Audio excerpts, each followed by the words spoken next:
কাঁঠালের বিচি ভাজার আগে আমি এই সাদা অংশটা ছিলে নিয়েছি এইভাবে। এখন এটাকে কেটে নিব, কেটে ভাজি করব। এটা ভাজি খেতে খুব মজা লাগে। যারা খেতে চায় না তারা এইভাবে ভাজি করে দিবেন, সবাই খেয়ে নেবে। আমি আগে কেটে নিব, এভাবে কেটে নিব সবগুলোকে।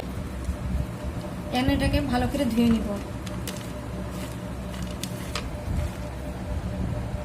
এখন কাটলে বিচিগুলা ঢেলে দেব।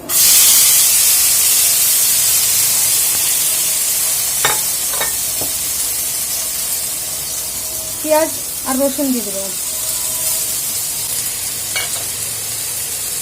তেল দিয়ে দেব,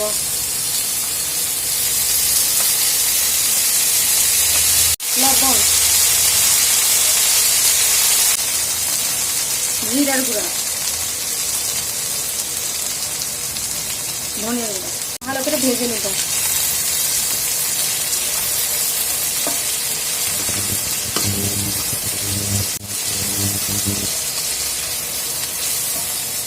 কাঁঠালের বিচি ভাজা হয়ে গিয়েছে, এখন নামিয়ে নেব।